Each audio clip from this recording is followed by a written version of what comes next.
നമ്മളിവിടെ ജാതിയുടെയും മതത്തിൻ്റെയും രാഷ്ട്രീയത്തിൻ്റെയും പേരും പറഞ്ഞ് തമ്മിത്തല്ലും ബഹളവുമായിട്ട് നടക്കുമ്പോൾ അങ്ങ് ദൂരെ ജപ്പാൻ അവിടെ ഭാവിയിലേക്കുള്ള കാര്യങ്ങളെല്ലാം ആവിഷ്കരിക്കുകയും അതിനുവേണ്ടി പ്രവർത്തിക്കുകയും ചെയ്യുകയാണ്. ജാപ്പനീസ് വാഹന നിർമ്മാതാക്കളായ കാവാസാക്കി ഈ ഇടയ്ക്ക് അവരുടെ ഏറ്റവും പുതിയ പ്രൊജക്റ്റായ കോർലിയോ എന്ന റോബോട്ടിൻ്റെ ഒരു അനൗൺസ്മെൻറ്റ് നടത്തുകയുണ്ടായി. 150cc ഹൈഡ്രജൻ എഞ്ചിനിൽ ഒരു കുതിരയെപ്പോലെ തോന്നിക്കുന്ന എന്നാൽ ഒരു ചെന്നായിയുടെ ചടുല ഭാവങ്ങളുള്ള ഈ കോർലിയോ മനുഷ്യനെയും വഹിച്ചുകൊണ്ട് അനായാസം കാടും മലയും കുന്നുകളും എല്ലാം കയറും.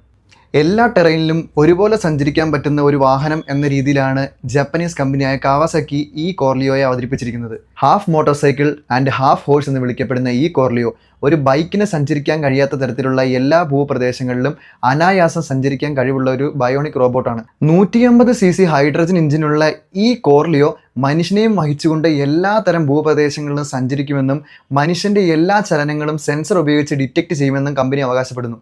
ഇതിനു മുമ്പ് ജാപ്പനീസ് കമ്പനിയായ കാവാസാക്കി ഇതിൻ്റെ ഒരു കൺസെപ്റ്റാണ് പുറത്തുവിട്ടതെങ്കിൽ ഇനി 2025 ഏപ്രിൽ 13 ഇതിൻ്റെ പ്രോട്ടോടൈപ്പ് ജാപ്പനീസ് ഒസാക്ക കാൻസായി എക്സ്പോയിൽ വെച്ച് റിവീൽ ചെയ്യാൻ പോവുകയാണ് അവർ. കോർലിയോയുടെ പ്രോട്ടോടൈപ്പ് കാൻസായി എക്സ്പോയിൽ റിവീൽ ചെയ്യുകയും അതിനുശേഷം 2050 കോർലിയോയെ വിപണിയിലിറക്കാനുമാണ് കമ്പനി തീരുമാനിച്ചിരിക്കുന്നത്. കുറഞ്ഞ കാർബൺ എമിഷനും കുറഞ്ഞ ശബ്ദവും കമ്പനി വാഗ്ദാനം ചെയ്യുന്ന ഈ കോർലിയോ ഓഫ് റൈഡേഴ്സിനെല്ലാം ഒരുപോലെ ഇഷ്ടപ്പെടുമെന്ന കാര്യത്തിൽ ഒരു സംശയവും വേണ്ട.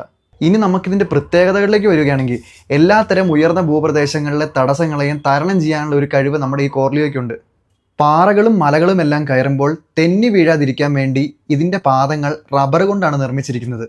അതുകൊണ്ട് തന്നെ റൈഡറിന് ഇതിൻ്റെ പുറത്ത് സുഖമായി സഞ്ചരിക്കാനും അപകടങ്ങൾ ഒഴിവാക്കാനും സാധിക്കും. ഇപ്പോൾ ജസ്റ്റ് ഇമാജിൻ ചെയ്യുക, നമ്മളിപ്പോൾ കോർലിയോയുടെ പുറത്ത് കയറി ഒരു മല കയറാൻ പോവുക. ആ സമയത്ത് നമുക്ക് ഗ്രിപ്പില്ലാത്തൊരവസ്ഥയാണെങ്കിൽ നമ്മൾ ഏത് സമയം വേണമെങ്കിലും മറിഞ്ഞു വീഴാനും അപകടങ്ങൾ ഉണ്ടാവാനും സാധ്യതയുണ്ട്. തലയ്ക്കൊക്കെ വന്ന് നല്ല ഇടി കിട്ടുവാണെങ്കിൽ ഇൻസ്റ്റൻറ്റ് ഡെത്ത് സംഭവിക്കും. അതേസമയം ഇതിൻ്റെ റബ്ബർ നെയിൽസ് ഉള്ളത് കൊണ്ട് തന്നെ നമുക്ക് നല്ല ഗ്രിപ്പ് കിട്ടുകയും നമ്മളെ ഒരു അപകടവും കൂടാതെ ഇത് മലകൾക്ക് മുകളിലേക്ക് കയറ്റിക്കൊണ്ട് പോവുകയും ചെയ്യും. പിന്നെ ഞാൻ ഇതിൻ്റെ സെൻസറിൻ്റെ കാര്യം പറഞ്ഞിരുന്നു. ഇതിന് നിറയെ സെൻസറുകൾ ഉള്ളതുകൊണ്ട് നമുക്ക് ഇതിനെ കൺട്രോൾ ചെയ്യാൻ വലിയ പാടില്ല. നമ്മൾ റൈഡേഴ്സിൻ്റെ ബോഡി മൂവ്മെൻറ്റ്സ് മനസ്സിലാക്കി അതിനനുസരിച്ച് പ്രവർത്തിക്കാൻ ഈ സെൻസറുകൾ സഹായിക്കും. പിന്നെ എൻവയോൺമെൻറ്റൽ ഫ്രണ്ട്ലി ആയതുകൊണ്ട് തന്നെ നമുക്ക് ഇതിൽ നിന്ന് പുകയും മറ്റു കാര്യങ്ങളും വരുമെന്ന് പേടിക്കേണ്ട. ഇനി ഇതിൻ്റെ ഇൻസ്ട്രുമെൻ്റൽ പാനൽ ഡിസ്പ്ലേ ഉപയോഗിച്ച് നമുക്ക് പോകുന്ന വഴിയും ഇതിൻ്റെ ഹൈഡ്രജൻ ലെവലും എല്ലാം അറിയാൻ സാധിക്കും. 2030 ആകുന്നതിന് മുമ്പ് തന്നെ 1000ഓളം ഹൈഡ്രജൻ സ്റ്റേഷൻ സ്ഥാപിക്കാനാണ് ജപ്പാൻ പദ്ധതിയിടുന്നത്. റോബോട്ടിക്സ് മേഖലയിൽ 50 വർഷത്തിനും മുകളിൽ കാവാസാക്കിക്ക് എക്സ്പീരിയൻസ് ഉള്ളതുകൊണ്ട് തന്നെ ഈ ഒരു സൃഷ്ടി ലോകത്തെ മാറ്റിമറിക്കുമെന്ന് തന്നെ നമുക്ക് വിശ്വസിക്കാം. കൂടാതെ മണ്ണിടിച്ചിൽ, ഭൂകമ്പം പോലുള്ള പ്രകൃതി ദുരന്തങ്ങൾ ഉണ്ടാകുന്ന സമയത്ത് ഒരു വാഹനത്തിന് എത്തിപ്പെടാൻ പറ്റാത്ത സിറ്റുവേഷൻസിലെല്ലാം എത്തിപ്പെടാൻ സാധിക്കുന്നത് കൊണ്ട് തന്നെ മിലിറ്ററിക്ക് ഒരുപാട് സഹായമാവുകയും അതുകൊണ്ട് തന്നെ ഇതിന് ആവശ്യക്കാർ ഏറെ ഉണ്ടാകുമെന്ന കാര്യത്തിൽ സംശയവും വേണ്ട. എന്തായാലും ഈ ഒരു സൃഷ്ടിയെക്കുറിച്ചുള്ള നിങ്ങളുടെ കാഴ്ചപ്പാടുകൾ താഴെ കമൻറ്റ് ചെയ്യുക. വീഡിയോ ഇഷ്ടപ്പെട്ടെങ്കിൽ ചാനൽ ലൈക്ക് ചെയ്യുക, ഷെയർ ചെയ്യുക, സബ്സ്ക്രൈബ് ചെയ്യുക. അപ്പോൾ ഓക്കെ, ബൈ.